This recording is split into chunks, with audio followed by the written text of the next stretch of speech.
ওই পাগল ছাগল বক্তার পক্ষে তো একটাও দলিল নাই, আমি তো এতগুলো দলিল দিলাম।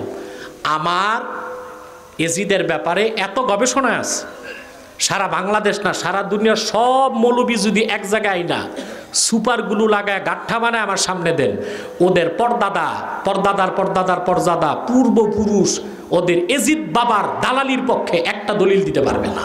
আর ইমাম হোসেনের পক্ষে আমি হাজারটা দলিল দিতে পারবো ইনশাআল্লাহ। আমার হোসেন সত্য ছিলেন, আমার হোসেন শাহাদাত বরণ করে জান্নাতি যুবকদের সরদার হয়েছেন। সেই ইমাম হোসেনের অবমাননাকারী, ওনার হত্যার ষড়যন্ত্রকারী, ওনার মাথা মোবারকের সাথে বেয়াদবিকারী, ওনার উপস্থিতিতে বদর যুদ্ধকে কটাক্ষ করে বদর যুদ্ধের বদলা নিয়েছে এই কথা যে বলল, সেই এজিদ মুসলমান হতে পারে না। এজিদ কাফের, এজিদ মুরতাদ, এজিদ বেঈমান। তাকে যে কাফের জানবে না সেও মুরতাদ হয়ে গেছে। এমডি মাহমুদুল হাসান হোসেন হুজুর, ইয়াজিদকে মুসলমান বলা যাবে কি না?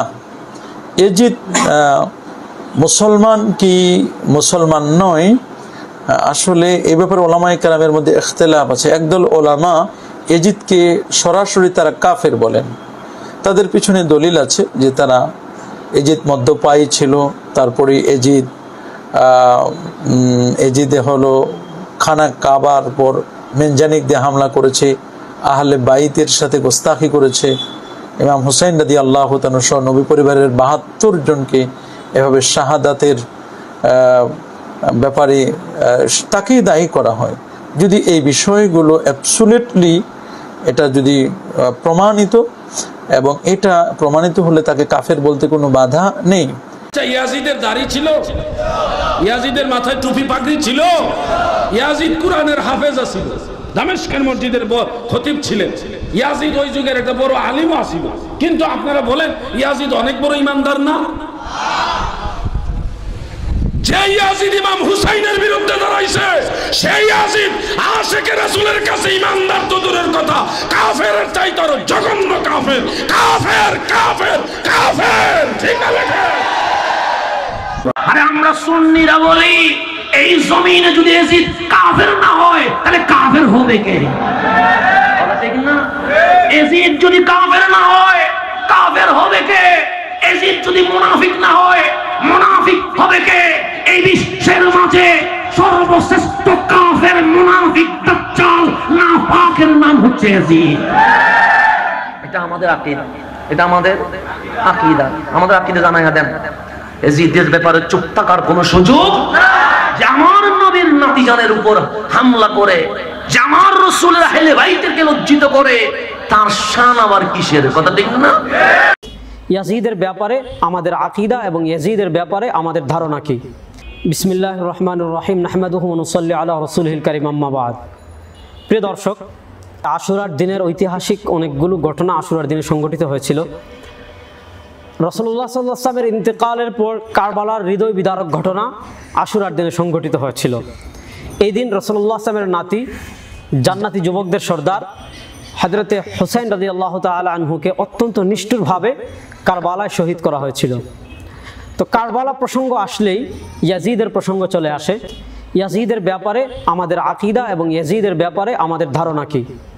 আমরা পূর্বে বলেছিলাম যে শেখুল ইসলাম ইবনে তাইমিয়া রাহিমাহুল্লাহ বলেছেন যে ইয়াজিদের ব্যাপারে উম্মাহ ৩ ভাগে বিভক্ত।